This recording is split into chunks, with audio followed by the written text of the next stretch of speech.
जी हाँ, नमस्कार मित्रों। सभी को एक बार फिर से मेरी तरफ से नमस्कार। तो अब आज की जैसे कि आपने थंबनेल में देखा होगा कि हम आज जो जिस टॉपिक पे बात करने जा रहे हैं, वो बहुत ही इम्पोर्टेंट टॉपिक जो होता है स्टूडेंट लाइफ में, वो स्टूडेंट जब भी कॉम्पिटिशन एग्ज़ाम की तैयारी करता है, तो उस समय उसके लिए सबसे इम्पोर्टेंट और सबसे मतलब कि हैरेस करने वाला पॉइंट ये होता है कि उसको नोट्स कैसे बनाना है। तो आज इस नोट्स के टॉपिक पे अपन चर्चा करेंगे और मैं आपको कुछ थोड़ा-सा डिस्क्रिप्शन ये देना चाहूँगा कि आज तक आपने यूट्यूब पे कितने भी वीडियो देखे हो, लेकिन मैं जो भी अब आने वाले 1-2 मिनट या 5 मिनट में जो भी बातें करूँगा, वो एकदम रियलिस्टिक बातें होगी और वो एकदम प्रैक्टिकली इम्प्लीमेंटेड है, जो मेरा खुद का ओपिनियन है, मैंने जो एक्सपीरियंस किया है इन नोट्स कैसे बनाए इन सब चीज़ों को लेकर, तो वही मैं आपसे शेयर करूँगा। आई होप सो कि आपको जो ये मेरा एक्सपीरियंस है अपने लाइफ में काम आए। अगर आप कॉम्पिटिशन के एग्ज़ाम की तैयारी कर रहे हैं, तो आपको ये ज़्यादा काम आएगा। तो सबसे पहली बात ये आती है कि आपको नोट्स बनाने क्यों हैं? और दूसरी बात ये है कि नोट्स बनाने हैं तो कब बनाने चाहिए नोट्स? और सबसे मेन चीज़ ये हम जो आज जो चर्चा करेंगे अगले 5-10 मिनट में, वो चर्चा इन 2 सवालों पे है या इन 2 सवालों के आस-पास ही रहेगी। तो देखिए, सबसे पहले है कि नोट्स बनाने क्यों हैं? मतलब ऐसा सवाल जब भी दिमाग में आता है तो सबसे पहले हमारे दिमाग में ये आएगा कि नोट्स बनाने का ऑब्जेक्टिव क्या है? अगर आप नोट्स बना रहे हैं तो उसका ऑब्जेक्टिव क्या है? क्या वो नोट्स किसी और को देने के लिए बना रहे हैं? या वो नोट्स किसी प्रेज़ेंटेशन में काम में लेने हैं इसलिए बना रहे हैं? या फिर वो नोट्स इसलिए बना रहे हैं कि वो आपको एग्ज़ाम को लेकर आपको वो फ्रूटफुल रहे नोट्स इसलिए बना रहे हैं। तो होप सो ऑब्वियसली आप नोट्स इसलिए बनाते होंगे ताकि हम एग्ज़ाम में अच्छा डेमोंस्ट्रेशन कर सकें और अच्छे मार्क्स गेन गेन कर सकें और कॉम्पिटिशन एग्ज़ाम के नेचर हम आफ्टर ऑल सिलेक्शन ले सकें कैसे भी। तो सबसे पहले नोट्स बनाने कब बनाने चाहिए, ये सवाल दिमाग में आते ही मेरा ओपिनियन ये है कि एट लीस्ट आप नोट्स कहते किसे हैं? जैसे कुछ लोग ऐसा है कि किसी ने कोई कोचिंग जॉइन की है और कोचिंग जॉइन करने के बाद में जैसा वो डेली रेगुलर क्लासें कर रहा है, ठीक है? क्लासें करने के बाद में जो टीचर उसको क्लास में बता रहे हैं 1 डेढ़ 2 घंटे की क्लास में, वो उसको कंटिन्यू सतत लिखता जा रहा है और लिखने के बाद में जब वो नोट्स लिखता है तो वो असल में जो नोट्स टीचर ने लिखवा है उन नोट्स को ही मतलब मान लेता है कि यही मेरे नोट्स हैं। असल में वो नोट्स आपको ज़्यादा फ्रूटफुल नहीं रहेंगे। मैं ऐसा नहीं यहाँ पर मैं ऐसा बिल्कुल भी नहीं कह रहा हूँ कि वो नोट्स में जो इंग्रीडिएंट उन्होंने लिखा है, जो फैक्ट और फिगर जो उन्होंने मेंशन करवाया है या कोट करवाया है, वो इम्पोर्टेंट नहीं है। ऐसा कहने का मेरा कोई सेंस नहीं है। बात बस इतनी सी है कि आप उसको एक गिवन टाइम फ्रेम में पढ़ पाएँगे, नहीं पढ़ पाएँगे। पहला सवाल आपसे आप खुद से करिए कि आप जो नोट्स बना रहे हैं, क्या आप उस नोट्स को मल्टीपल टाइम रिवाइज़ कर सकते हैं। तो सबसे पहली बात ये होती है कि जो क्लास में लिखवाए गए नोट्स होते हैं, वो असल में नोट्स होते ही नहीं है। वो अपने आप में एक बुक बन जाती है। जब उस टीचर की क्लास आप पूरी करते हैं, तो असल में एक बहुत बड़ी बुक बन जाती है और वो कंप्लीट करते टाइम आप ये फ़ील करोगे कि आपने एक बार भी उसका सही से रिवीजन नहीं किया है। तो सबसे पहली बात है कि नोट्स आपको बनाने कब चाहिए? तो मेरा ओपिनियन है ये है कि इसमें 2 तरीके के लड़के हो सकते हैं। पहला वो हो सकता है जो किसी भी कॉम्पिटिशन क्लास में जा रहा है और कोचिंग कर रहा है और दूसरा वो स्टूडेंट हो सकता है जो सेल्फ घर पे ही बैठ के या कहीं लाइब्रेरी वाइब्रेरी में जाके पढ़ रहा है, तो सेल्फ मेड अब 2 तरीके के स्टूडेंट होते हैं, तो दोनों के लिए नोट्स की सिचुएशन अलग-अलग है। एक वो स्टूडेंट है जो लाइक पहले हम उसकी बात करेंगे जो कोचिंग जा रहा है और कोचिंग से अपने नोट्स बनाता है। तो देखिए, मैं आपको बोलूँ आप जहाँ कहीं भी कोचिंग कर रहे हैं, आप कोचिंग करिए, ठीक है? और कोचिंग करने के बाद में जो टीचर आपको पढ़ा रहा है, वो जो नोट्स को लेकर बहुत सारा काम पहले से कर चुका होता है, ठीक है? तो सबसे पहले आपको ये समझना होगा कि ये जो नोट्स बना रहे हैं, ये एग्ज़ाम से 1 महीने पहले की जो स्ट्रैटेजी रहती है, वो रिवीजन की स्ट्रैटेजी रहती है। क्या उन दिनों, उन 1 महीने के अंदर आप उन सब नोट्स को रिवाइज़ कर पाएँगे, जितने भी नोट्स आप बना रहे हैं? और एक एग्ज़ाम दे रहे हैं, तो उसमें कितनी सब्जेक्ट है? क्या उ उस 1 महीने में आप उन सब चीज़ों को रिवाइज़ कर पाएँगे? पहले आपने खुद से ये क्वेश्चन कीजिए।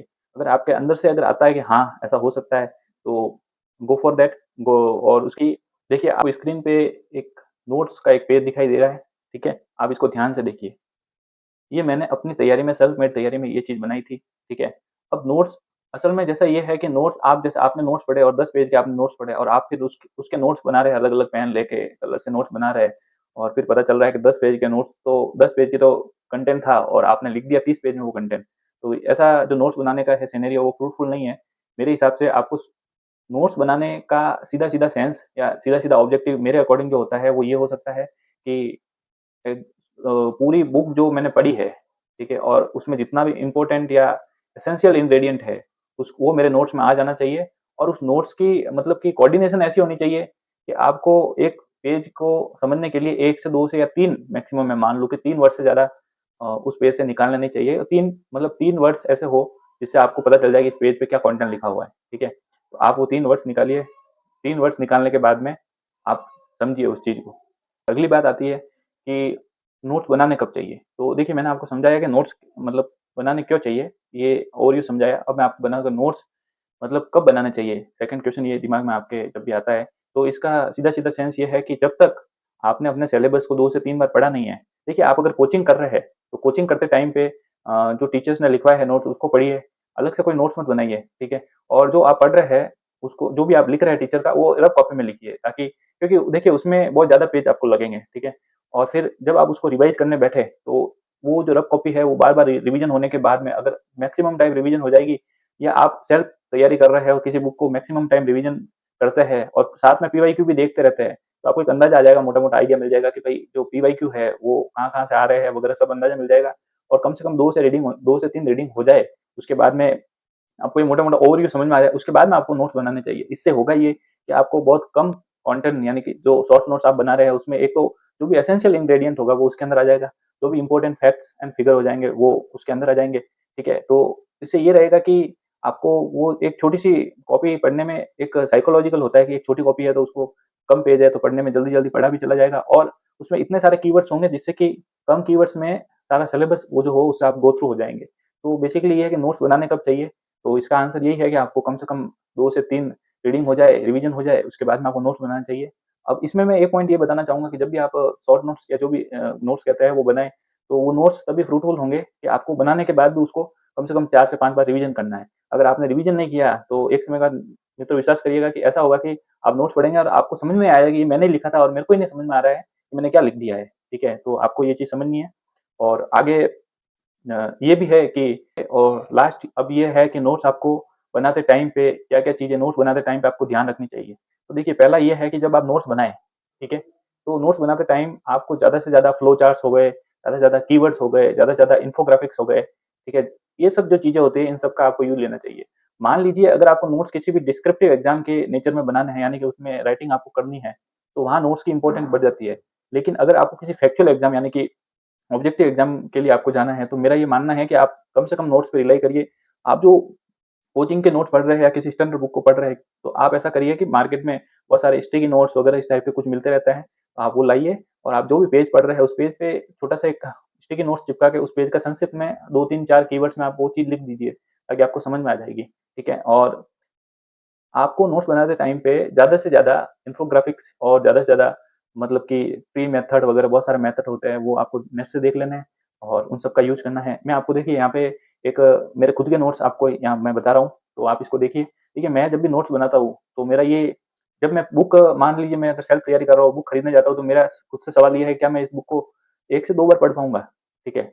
अगर मैं उस बुक को 1 से 2 बार पढ़ने की अगर अंदर से आंसर आ जाता है कि मैं पढ़ सकता हूँ, तो मैं उस बुक को खरीद लेता हूँ और खरीदने के बाद जब मैं 1-2 बार उसको पढ़ लेता हूँ और जो भी एग्ज़ाम देने जा रहा हूँ, उससे रिलेटेड क्वेश्चन देखता हूँ, तो मेरे दिमाग में एक पॉइंट मतलब स्ट्राइक करता है कि क्वेश्चन कहाँ से बन सकता है और कहाँ-कहाँ से क्वेश्चन बने हैं। तो मैं उसको हाइलाइटर वगैरह से यूज़ करके उसको मतलब शॉर्टकट में उसको बना के और नोट्स में उसको डाल देता हूँ। तो ये सारी चीज़ें आपको मतलब समझनी पड़ेगी।